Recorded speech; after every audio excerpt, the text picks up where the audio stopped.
What's up, happening? guys? Malt review time. We have a Glenfiddich. Yeah.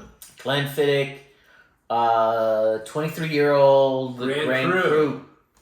Yeah, finished in cuvee casks. Cuvee cask finish. Bottled at 40% ABV. That kind of hurts. Kind of expensive. It's branded for the champagne drinker. Yeah, it is branded for the champagne Maybe they're drinker. thinking like less ABV for the champagne drinker. There is a 43% ABV version, I think, for travel retail. Okay. The rest of the world gets this 40%. That's a really fancy bottle for 40%. Comes in a really nice box. Yeah, nice Twisties box. and turnies. Great bottle. 40%. You see the box is actually up there. Yeah. But I mean, great marketing. Great marketing. Comes with this heavy, beautiful gold cork. Yeah. 23 years old. It's got a great age statement on it. This black bottle, but 40%. 40%. Don't get it. Don't get it. Why not just bump this thing up to 46%? Yeah. Big money grab. Screaming. Anyways, marketed for the champagne drinker, meaning the expensive Dom Perignon person that's going to go buy $250, $300 bottle of champagne to celebrate. Well, let's celebrate with a fine bottle of whiskey and spend, $250 to $300 on something like this. Yes. That's kind of the way it's been marketed. That's what it sounds like. I actually heard good things about it before trying it. That's the reason why we decided to go for buying something like this. Normally wouldn't go for like a 40% aged kind of Glenfiddich. Right. Anyways. Do we know about the chill filtering or coloration? No, probably has both. Probably has both. Probably has both. Yeah. Okay. Yeah. Shall we? Yeah. Let's give it a chance. Let's give it a chance. Here we go. On the nose. It's got the classic Glenfiddich flavors in there, with the apple, pear, and vanilla. Mm-hmm. Mm-hmm. A little apricot, a little white grape. But then it's got this and I don't know if it's because we're thinking champagne, but it's got the champagne acidity to it. It's got that effervescence. Yes. Yeah. That's got that fizzy bubbleneck. The fizzy bobiloch. It's got a little bit of that fizzy bobiloch in there. It does. It Yeah. really does. It's nice, but it's almost like I'm waiting for carbonation to come out. It's weird. It's like I can feel my inside of my nose being tickled. Yes. There's no bubbles. It's a trip. Yeah. But it does, yeah. Apples, pears, if you get with your basic Glenfiddich. Yes. Spirit. Little citrus, almost like a candied lemon kind of thing going on. Mm-hmm.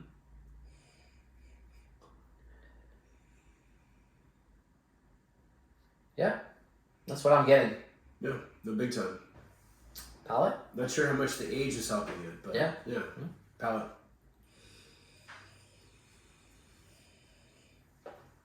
I can kind of see the appeal though to the champagne drinker who's not a big whiskey enthusiast. I can kind of see the appeal. Very easy on the palate. Extremely friendly. Smooth.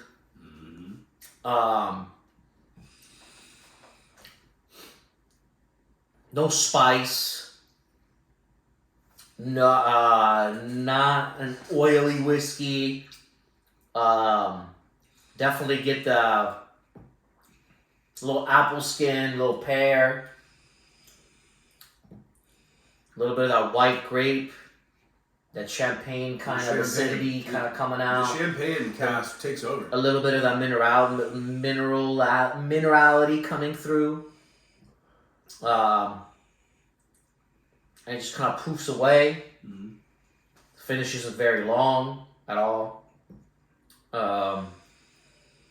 A little bit of grainy element, just a touch of a little maltiness. Mm-hmm. Little cereal notes. That's what I'm saying. It doesn't taste that aged at all. No.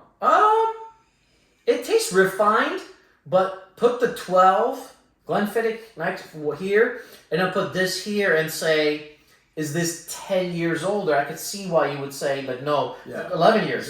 Is it 11 years older? And perhaps no. Yeah. Almost twice as old. Yeah. I hear you. That's what I mean. I hear you. The champagne cask kind of takes over. But you got to remember, watering it down to 40% doesn't help. Correct.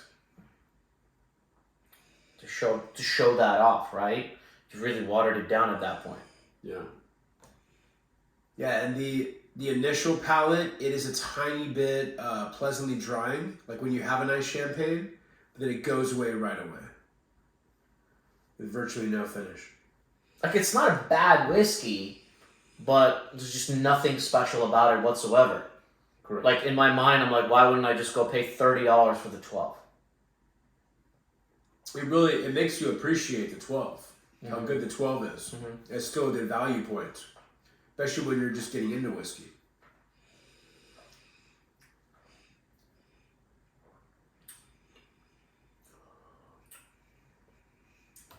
I guess it's more refined. It's a little more refined. If they'd have just maybe left it in just regular bourbon casks, probably would have enjoyed it more. That's what I mean. Just do like a nice first fill bourbon cask. It actually would have been probably quite a bit of a good whiskey, at like 43%, let's say, and just not touched or finished. Correct. Just a high quality first fill bourbon cask. Just bringing out all the beautiful Glenfiddich-ness. Like, next to the 12, I am going to pick this. I'm trying to score it right now. Mm-hmm. And I know what I score the 12. I really like the 12 for the price. Mm-hmm. And I'm trying not to score. We never, recently we gave an extra point to the Kilkerran 12 because of value. Mm-hmm.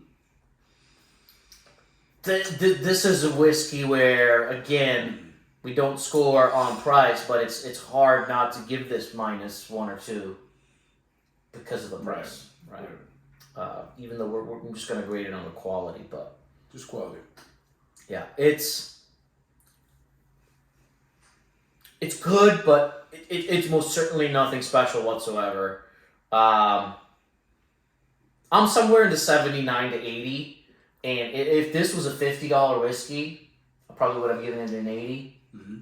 80, 81. But because it's an expensive whiskey, I'm just going to be a little harsher and go 79.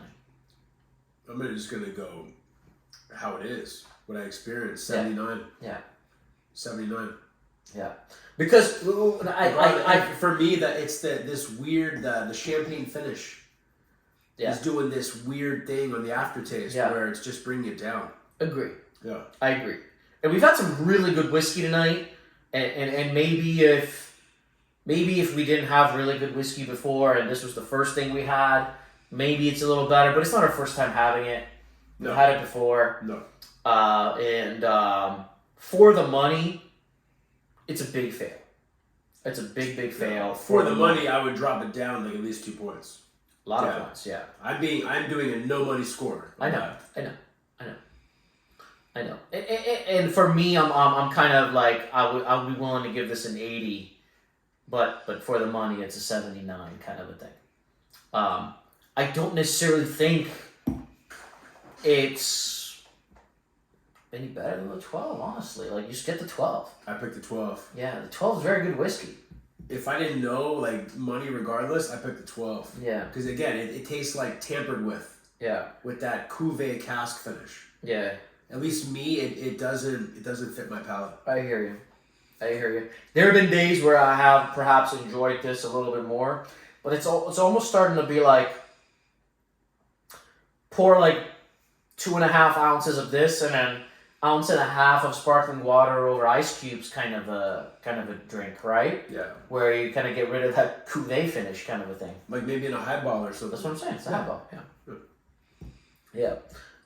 Anyways, you guys. There you go. What I know, other people really love this. Sure. There's other people that really, really like this, so take our review for what it is. Check out other people's opinion. It's just not a $300 whiskey. Not even close for us. Is it a regular release? It is. Coke keeps coming out. Yeah, they wouldn't do that if there was no demand for it. Well, I don't know about that. There's a demand for it. I know people that love it. It's me. Maybe we're in the minority. Perhaps. Good. Yeah. Or we just had Bora earlier. Who knows? Yeah. Either way. Alright, you guys. Let us know what you think if you try this. I'm sure so a few of you watching feel very differently about it. Let us know what you think. But it's not bad whiskey by any means. It's good whiskey. It's just $300. Give me a break. Big time. Packaging. That's all you're paying for. Yep. In my opinion. Asian packaging. It is a heavy. I mean, Yeah, it is gangster. gorgeous. Yeah. The curvature is amazing. Yeah. So this is essentially, not to keep going, this is going to be something where I'm not going to drink this. This is going to be a fancy looking bottle for that person who comes over, wants whiskey, and wants to look at the collection and say, give me something fancy. Right. But because they don't know anything about whiskey, this is what they're going to get. And you don't mind partying with it at all. Exactly. Exactly. That's what But this don't is. tell anybody. Yeah, that's what this is going to be. Exactly. Anyways, you guys, subscribe if you haven't. Click the thumbs up if you enjoy what we do. And we'll see you soon for many more. Cheers. Cheers.